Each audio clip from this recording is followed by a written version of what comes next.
We're masking because we don't want to be vulnerable. You are confident in your career, you feel good with your friends, family is chill and manageable, you feel generally confident in life, but then when you date someone, suddenly you kind of don't recognize yourself internally. You become more spirally, more anxious, more shrinking, more shapeshifty, and you see it happening. Maybe you've thought about this already before, but it's really hard to stop because it feels like it's just coming from within you. It feels hard to stay controlled, even though you're probably acting pretty chill girl on the outside.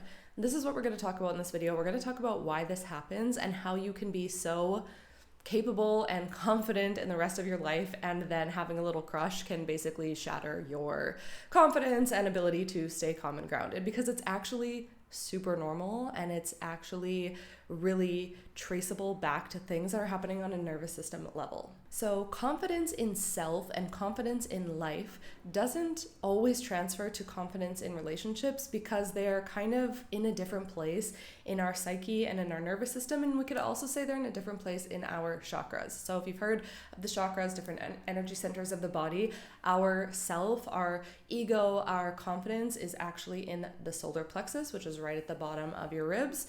And things like love, connection, relationships, safety are all in the lower centers of the body. And the lower centers of the body tend to develop while we are younger. So when we are just a baby or just growing up, like around, less than 7 years old, we're learning what it is to love one another. We're learning what relationships look like. We are a literal sponge from whatever we saw our parents doing to each other, how they communicated, how they saw the world, and other relationships that were mirrored to us.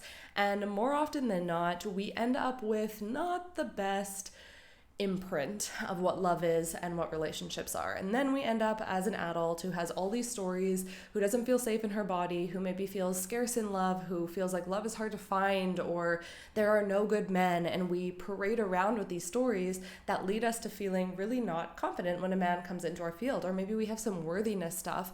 And so when someone is really trying to choose you and be there and say, hey, I like you, it's really hard to receive. And this is all happening within your attachment system, which is part of your nervous system and part of your survival system, as I said, developed at a young age. So I'm not sure if you've heard of the attachment systems before. Maybe you have.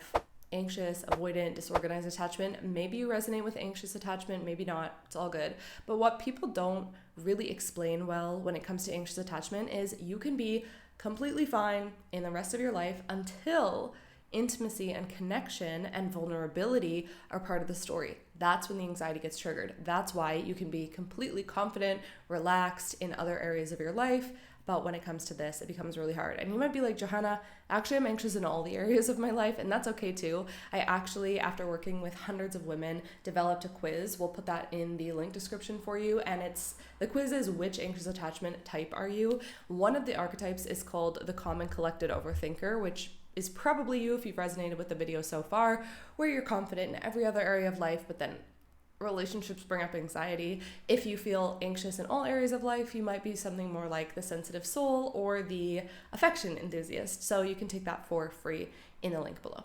So it's actually sometimes happening in terms of this confidence shattering crush when you mentally know, okay, it's not that serious, or he is texting me back and I don't need to freak out, is that intimacy is activating anxiety and your body is going into some sort of threat response, and you probably have a really good coping mechanism for that threat response, whether it's acting totally cool, like it doesn't bother you at all, whether it's people pleasing and going into over functioning and trying to ask him, what does he need? What can I do? What do you want to do?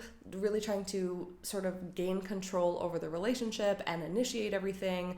Your threat response might be to just shut down, to not be able to handle the unknown, the uncomfortability of like not having commitment basically. So there's all these really intelligent coping mechanisms that we develop at a young age to help us get the love that we need and want. And when we're doing that, we sometimes learn something that is no longer helping you when you're 30 years old. So when you were 6 and you noticed that your mom was a lot happier when you were happier and relaxed, or your mom was a lot happier when you took care of your younger siblings, then that is of course the role and the personality that you are going to develop to try and get the approval of your parents, the people who are giving you and needing to guarantee your safety.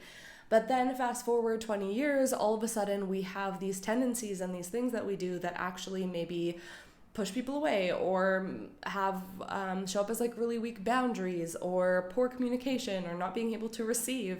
And you're realizing in this moment, okay, this coping mechanism is not working for me anymore. So how can we get that confident, capable version of you that you and I both know that you are? You're a confident, capable, wonderful woman, into your body when there is love and risk and intimacy on the line. And part of you might be like, no, I want intimacy, I want the closeness.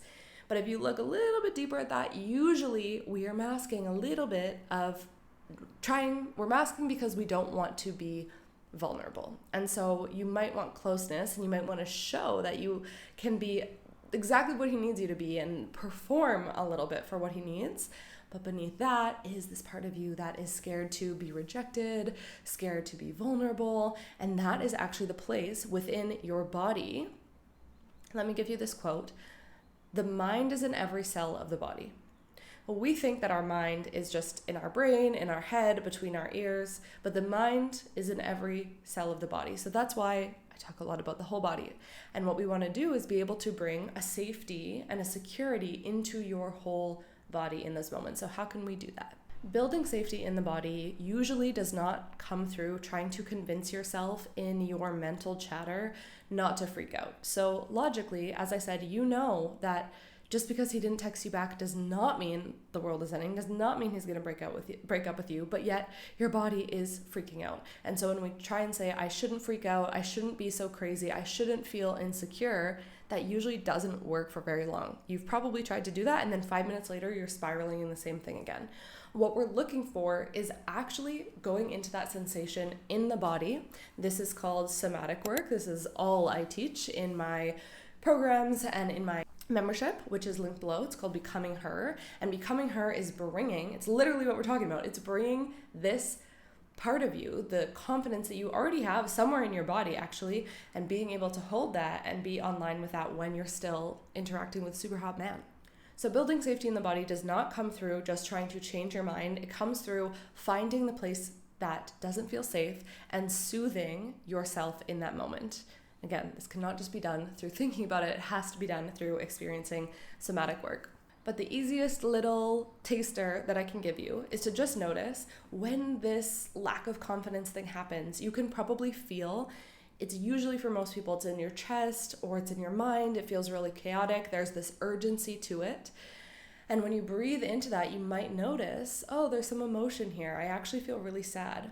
And can you just allow yourself to feel sad about this, even though it logically seems very dramatic to be sad? That doesn't mean you're going to go to this person that maybe you've only dated for a month and be a complete mess crying to them. That would be a very collapsing thing to do.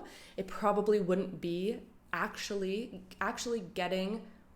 It's probably not going to get you what you want, first of all. And second of all, sometimes these intense emotions that we feel when it's not logical are because it is not about that man. It's about something else from the past that didn't get felt fully, that didn't get sat with, that didn't get held, that didn't get presenced. And that's what we do in somatic work. But you can do that through your breath right now, feeling that, being with that. And I'm pretty sure I have one, if not two other videos on this on my channel. One is about self-soothing, and the other one I think is calm your anxiety right now when you are triggered in anxiety, and it's also a little practice. So we will put these up on the screen, and I'm going to wrap up this video here.